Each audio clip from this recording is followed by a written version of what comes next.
नमस्कार, आप देख रहे हैं हर खबर। मैं हूं आपके साथ जागृति। अपना उत्तर प्रदेश की शुरुआत कर लेते हैं बड़ी खबर से। बड़ी खबर आ रही है लखनऊ से, जहां राजधानी में बदमाशों का आतंक। तो दुकान में घुसकर दुकानदार की पिटाई, कुर्सी से की दुकानदार की जमकर पिटाई। तो सीसीटीवी में कैद हुई पूरी वारदात। ये बड़ी और अहम जानकारी लखनऊ से, जहां पर बदमाशों का आतंक देखने को मिला है। तो आपको बता दें कि बदमाशों ने दुकान में घुसकर दुकानदार की पिटाई की, जिसके बाद ये पूरी वारदात सीसीटीवी कैमरे में कैद हो गई है। तो बड़ी और अहम खबर, जहां कुर्सी से की दुकानदार की पिटाई, तो सीसीटीवी में कैद हुई पूरी वारदात।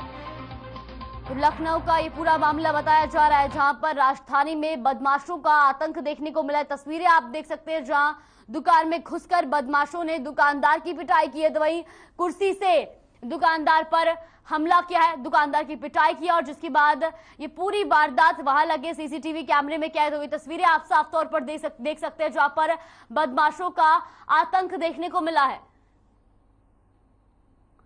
तो बदमाशों ने दुकान में घुसकर दुकानदार की पिटाई की और साथ ही साथ कुर्सी से हमला कर दुकानदार की पिटाई की है। तो वहीं आपको बता दें कि ये पूरी वारदात वहां लगे सीसीटीवी कैमरे में कैद हो गई है, और तस्वीरों में भी साफ तौर पर देखा जा सकता है कि किस तरह से बदमाशों ने दुकान में घुसकर इस पूरी वारदात को अंजाम दिया है और दुकानदार के साथ पिटाई की है।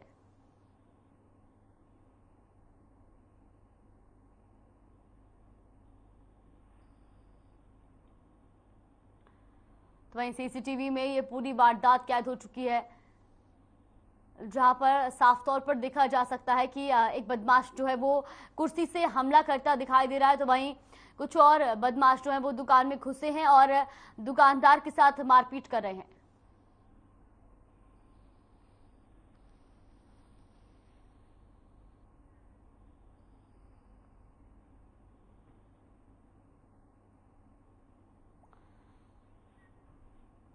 तो बदमाशों का आतंक लगातार जारी है। तस्वीरें आप देख सकते हैं, राजधानी लखनऊ की तस्वीरें हम आपको दिखा रहे हैं, जहां पर एक दुकान में घुसकर कुछ बदमाशों ने दुकानदार के साथ पिटाई की। तो वहीं एक बदमाश साफ तौर पर देखा जा सकता है कि दुकानदार पर कुर्सी से हमला करता नजर आ रहा है। तो कुछ और बदमाश हैं जो दुकानदार के साथ मारपीट करते नजर आए, जिसके बाद इस पूरी वारदात को अंजाम देने के बाद बदमाश वहां से भाग निकले। तो ये पूरी वारदात वहां लगे सीसीटीवी कैमरे में कैद हो गई है।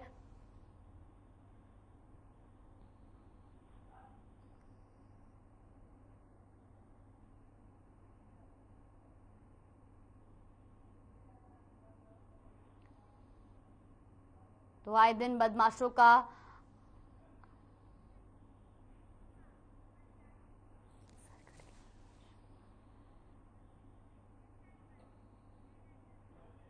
और रुक कर इस वक्त की बड़ी खबर की ओर। बड़ी खबर लखनऊ से, जहां पर आपको बता दें कि गुंडवा में एक सरकटी लाश मिली है। तो ये बड़ी और अहम जानकारी, जहां गुंडवा इलाके में मिली सरकटी लाश। तो आरी से गला काटकर की गई थी हत्या। पहले युवक को नशे में कराया धुत, जिसके बाद इस पूरे मामले को अंजाम दिया गया। तो वही मामले में पुलिस ने किया खुलासा, मामले में एक आरोपी गिरफ्तार। ये बड़ी और अहम जानकारी लखनऊ से, जहां गुंडवा इलाके में एक सरकटी लाश मिली है। तो वहीं आरी से गला काटकर हत्या की गई थी। आपको बता दें कि पहले युवक को नशे में धुत कराया गया और उसके बाद इस पूरे वारदात को अंजाम दिया गया। तो वहीं पुलिस ने इस मामले का खुलासा करते हुए एक आरोपी को भी गिरफ्तार कर लिया है। तो राजधानी लखनऊ में क्राइम आउट ऑफ कंट्रोल होता नजर आ रहा है। आपको बता दें कि जहां पर एक युवक को पहले नशे में धुत कराया गया और उसके बाद आरी से गला काटकर उसकी हत्या कर दी गई। तो वहीं पुलिस ने अब इस मामले का खुलासा किया है और इसमें एक आरोपी को गिरफ्तार भी कर लिया है। तो गुंडवा इलाके का ये पूरा मामला बताया जा रहा है, जहां पे आरी से गला काटकर एक युवक की हत्या कर दी गई। वही मामले का पुलिस ने खुलासा किया है, जहां एक आरोपी को गिरफ्तार भी कर लिया गया है। लखनऊ से इस वक्त की बड़ी खबर, जहां गुंडवा इलाके में सरकटी लाश मिली। तो वहीं आरी से गला काटकर युवक की हत्या की गई। आपको बता दें कि पहले युवक को नशे की हालत में धुत कराया गया, जिसके बाद इस पूरी वारदात को अंजाम दिया गया। तो वहीं इस पुलिस ने इस मामले का खुलासा करते हुए एक आरोपी को गिरफ्तार भी कर लिया है। लेकिन ऐसे में बड़ा सवाल ये भी उठता है कि राजधानी लखनऊ में जो है वो क्राइम ग्राफ लगातार बढ़ता जा रहा है। आए दिन क्राइम आउट ऑफ कंट्रोल होता नजर आ रहा है, क्योंकि इस तरह की वारदातें देखने को मिल रही है। और ऐसे में पहले युवक को नशे में धुत कराया गया और उसके बाद आरी से गला काटकर उसकी हत्या कर दी गई थी। हालांकि अब पुलिस ने इस मामले का खुलासा भी कर लिया है। पुलिस ने इस पूरे मामले में एक आरोपी को गिरफ्तार कर लिया है और आगे की कार्रवाई में जुटी हुई है। तो गुंडवा इलाके में इस सरकटी लाश मिली है। ये पूरा मामला गुंडवा इलाके का बताया जा रहा है, जहां पर पहले युवक को नशे में धुत कराया गया और उसके बाद आरी से गला काटकर उसकी हत्या कर दी गई। वहीं पुलिस ने इस पूरे मामले का खुलासा करते हुए एक आरोपी को गिरफ्तार कर लिया है।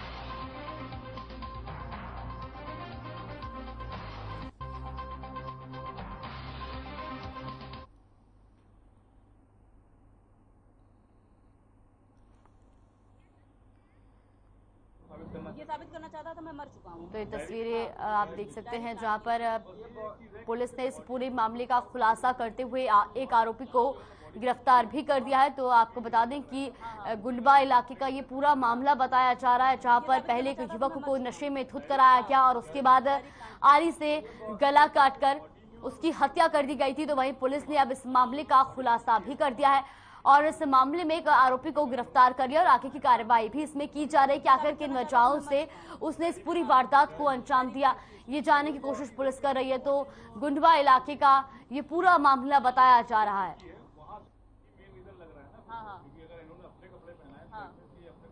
ये साबित करना चाहता था मैं मर चुका हूँ। डायरी प्लांट की उसने। बॉडी में और सर में कितनी दूरी थी? आज 7 मई 2022 को सुबह लगभग 7:30 बजे गुडम्बा थाने में ये सूचना प्राप्त हुई कि एक आदमी की बॉडी मिली है खत्री चौकी क्षेत्र के अंडर में जहीरापुर गांव है, वहाँ पे खाली प्लॉट पर। वहाँ जब मौके पर हम लोग पहुँचे तो पता चला कि उस बॉडी पे सर नहीं है। तो उसके बाद बॉडी को मौके पे अपने साथ हम लोग लेकर आए, लिया गया उसको कब्जे में और उस बॉडी से एक छोटी डायरी हम लोग को मिली जिसमें कुछ लोगों के नाम लिखे थे और उनके साथ उनके फ़ोन नंबर्स भी थे कुछ लोगों के। फिर उन नाम और फ़ोन नंबर्स के द्वारा कई लोगों को पकड़ा गया, कई लोगों से पूछताछ हुई तो फिल्टर आउट होके एक आदमी का नाम सामने आया जिसका नाम है श्रीकांत उर्फ टिंकू, जिसकी उम्र लगभग 33 वर्ष है, सन ऑफ नंदराम, जो कि इनायतपुर का रहने वाला है, पुलिस स्टेशन सदरपुर, जिला सीतापुर का। इनसे जब पूछताछ की गई डिटेल में तब इन्होंने कन्फेस किया कि इन्होंने ही उसकी हत्या की है। और जो मृतक है उसका नाम नरेंद्र सिंह चौहान है उर्फ ननके, सन ऑफ महेंद्र सिंह चौहान, जो कि बहराइच का रहने वाला है। ननके की वाइफ को हम लोग लेकर आए, उसका हाल पता यहाँ पे मायापुरी कॉलोनी पे है। मेन रीजन लग रहा है ना। हाँ। क्योंकि अगर इन्होंने अपने कपड़े पहनाए तो ये अपने को साबित करना ये साबित करना चाहता था मैं मर चुका हूँ। डायरी भी आपको खुद ही डायरी प्लांट की उसने। बस ये चीज है कि इससे बॉडी में और सर में कितनी दूरी थी और जहाँ पे इन्होंने बॉडी फेंकी है वहाँ मेन रीजन लग रहा है ना। क्योंकि अगर इन्होंने अपने कपड़े पहनाए अयोध्या में नया घाट से सदानंदगंज तक सड़क चौड़ीकरण के प्रस्ताव पर समाजवादी पार्टी के पूर्व राज्य मंत्री पवन पांडे ने राज्य सरकार पर निशाना साधा। पवन पांडे ने कहा कि बीजेपी की भगवान श्री राम की पूजा तभी सार्थक होगी जब प्रजा की आंख में आंसू ना आए, उनके हाथ में कटोरा ना आए। पवन पांडे ने कहा कि सरकार अपना वादा निभाए और पूर्व deputy CM doctor Dinesh Sharma ने विधानसभा चुनाव के पहले अयोध्या के व्यापारियों से वादा किया था कि वो घर के बदले घर और दुकान के बदले दुकान देंगे। अगर सरकार वादा नहीं निभाती है तो ये भी भ्रष्टाचार होगा। तो अयोध्या में पवन पांडे ने बीजेपी पर वार किया। उन्होंने कहा कि सरकार अपना वादा निभाए। उन्होंने कहा कि भगवान राम की पूजा तब सफल होगी जब किसी भी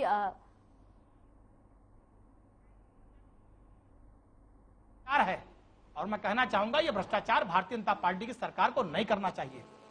आज आप बताइए, शहादतगंज से लेकर रिकाबगंज, नियामा होते हुए गुदरी बाजार चौराहा, खवासपुरा, साहबगंज होते हुए आप पूरा अगर ऐसे तोड़ देंगे तो शहर का स्वरूप क्या होगा? जो 3-4 पीढ़ियों से लोग रह रहे हैं, जिनकी मकाने हैं, उनका परिवार कहां जाएगा? अगर आप अच्छा सही मुआवजा नहीं देंगे तो मकान कहां बनवाएंगे, जमीन कहां लेंगे? इन सारे मुद्दों पर उत्तर प्रदेश की सरकार को, इस देश की सरकार को विचार करना चाहिए कि प्रभु श्री राम की पूजा तभी सफल होगी, प्रभु श्री राम की याचना तभी सफल होगी जब यहाँ की प्रजा की आंख में आंसू ना आने पाए और उनके परिवार की। खबर मथुरा से, तो मथुरा से इस वक्त की बड़ी और अहम जानकारी, जहां डीएम मथुरा नवनीत चहल को मिली राहत। तो वहीं आपको बता दें कि अवमानना मामले में नवनीत चहल को मिली राहत। हाईकोर्ट ने गैर जमानती वारंट वापस लिया। तो इलाहाबाद हाईकोर्ट ने डीएम को 12 मई को पेश होने का दिया था आदेश। ये बड़ी और अहम जानकारी मथुरा से, जहां डीएम मथुरा नवनीत चहल को राहत मिली है। आपको बता दें कि अवमानना मामले में नवनीत चहल को राहत मिली है क्योंकि हाईकोर्ट ने गैर जमानती वारंट वापस लिया है। इलाहाबाद हाईकोर्ट ने डीएम को 12 मई को पेश होने का आदेश दिया था, लेकिन अब हाईकोर्ट ने गैर जमानती वारंट वापस ले लिया है। तो डीएम मथुरा नवनीत चहल को अवमानना मामले में राहत मिलती नजर आ रही है। आपको बता दें कि हाईकोर्ट ने गैर जमानती वारंट वापस लिया है। इलाहाबाद हाईकोर्ट ने डीएम को 12 मई को पेश होने का आदेश दिया था। तो ये बड़ी खबर मथुरा से, जहां डीएम मथुरा नवनीत चहल को राहत मिली है। आपको बता दें कि अवमानना मामले में डीएम नवनीत चहल को राहत मिली है क्योंकि इलाहाबाद हाईकोर्ट ने डीएम को 12 मई को पेश होने का आदेश दिया था, लेकिन हाईकोर्ट ने अब आपको ये भी बता दें कि गैर जमानती वारंट वापस लिया है। हाईकोर्ट ने गैर जमानती वारंट वापस ले लिया है। इलाहाबाद हाईकोर्ट ने डीएम को 12 मई को पेश होने का आदेश दिया था।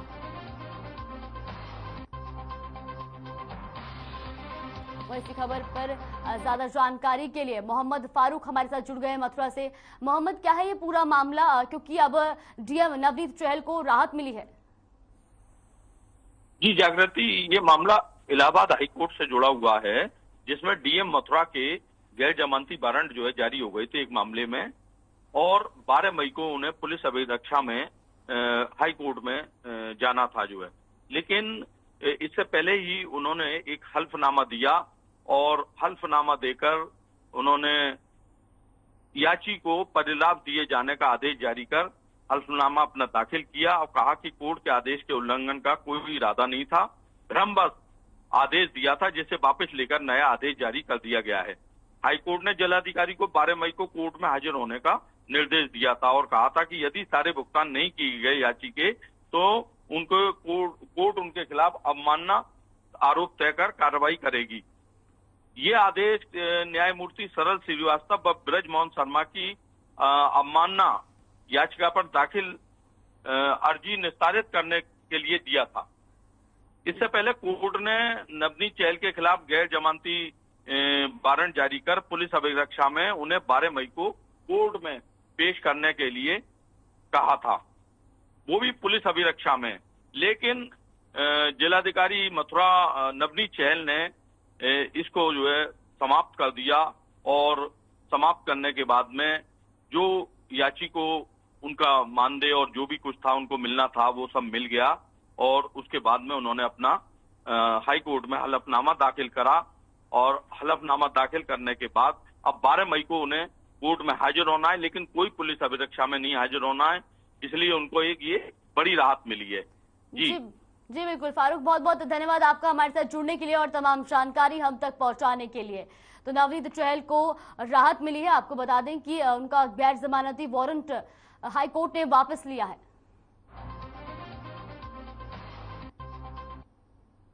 कुशीनगर में गन्ना विकास और चीनी उद्योग राज्य मंत्री संजय सिंह गंगवार सर्किट हाउस पहुंचे, जहां उनका डीएमएस राजलिंगम, सीजीओ अनुज मलिक और एसपी ध्वजल जायसवाल ने स्वागत किया। इसके बाद राज्य मंत्री को गार्ड ऑफ ऑनर दिया गया। इस दौरान उन्होंने अपने 2 दिवसीय जिले के दौरे के पहले दिन जहां एक और कलेक्ट्रेट सभागार में जिले के आला अधिकारियों संग विकास कार्यों की समीक्षा की, तो वहीं जिला अस्पताल, विद्युत सब स्टेशन, पडरौना तहसील कार्यालय और विष्णुपुरा गेहूं क्रय केंद्र का निरीक्षण करके अधिकारियों को जरूरी दिशा निर्देश दिए। तो राष्ट्र मंत्री को गार्ड ऑफ ऑनर से सम्मानित किया गया।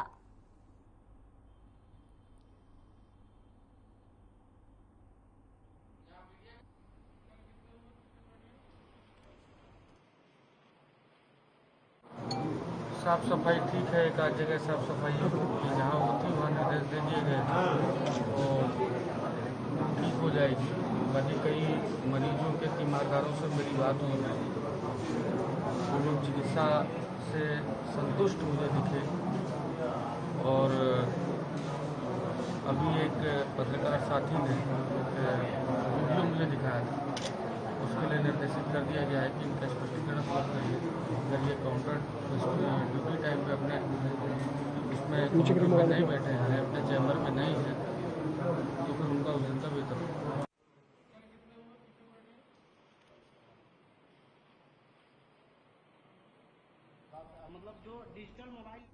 मथुरा की जिला अदालत ने श्री कृष्ण जन्मभूमि शाही ईदगाह विवाद पर अपना फैसला सुरक्षित रख लिया है। जिला न्यायाधीश राजीव भारती 19 मई को अपना निर्णय सुनाएंगे कि ये मामला सुनने योग्य है अथवा नहीं। अदालत ने दोनों तरफ की बहस सुनने के बाद निर्णय को सुरक्षित लिया है। वहीं 19 मई को 1 दर्जन से अधिक मामलों पर निर्णय का असर पड़ेगा। बता दें कि मथुरा के सिविल जज की अदालत में सितंबर 2020 में ये दावा किया गया था कि वर्ष 1969 में श्री कृष्ण जन्मस्थान सेवा समिति एवं शाही ईदगाह इंतजामिया कमेटी के बीच जो समझौता हुआ था वो पूरी तरह से अवैध था, क्योंकि श्री कृष्ण जन्म स्थान सेवा समिति को इस प्रकार का कोई भी करार करने का कानूनी हक ही नहीं था। तो मथुरा से ये खबर है, जहां पर आपको बता दें कि मथुरा जिला अदालत का ये फैसला लिया जो है जल्दी सामने आएगा और कोर्ट ने अपना फैसला सुरक्षित रख लिया है और 19 मई को इसका निर्णय लिया जाएगा।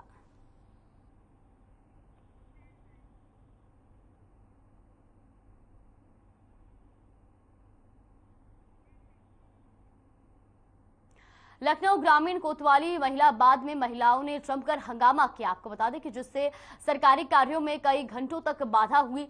तो वहीं इसके बाद इसको लेकर पुलिस ने महिला सहित कई अन्य लोगों के विरुद्ध मामला दर्ज किया। आपको बता दें कि ग्रामीणों के मुताबिक संदीप के विरुद्ध कोतवाली महिला बाद में प्राची ने SC ST सहित अन्य धाराओं में पहले से मुकदमा दर्ज था, जिससे संदीप की ओर से सुलह करने का दबाव बनाया जा रहा था, जिसकी शिकायत प्राची के घर वालों ने की। शिकायत पर संदीप को थाने में लाया गया, जहां पर संदीप के घर वालों ने कोतवाली परिसर में हंगामा काटा। आपको ये भी बता दें कि संदीप और उसके पिता सहित अन्य कई लोगों पर मुकदमा दर्ज किया गया था। तो लखनऊ का पूरा मामला बताया जा रहा है, जहां पर महिलाओं का हाई वोल्टेज ड्रामा देखने को मिला है।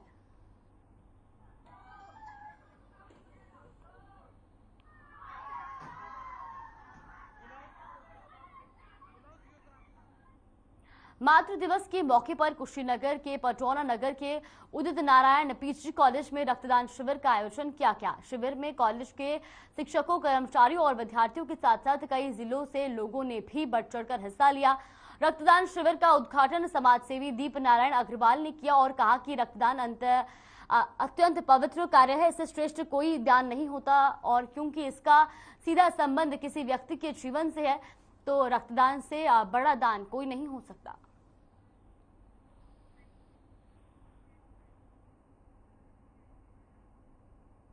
फिलहाल के लिए अपना उत्तर प्रदेश में बस इतना ही। आप बने रहिए हमारे साथ। नमस्कार।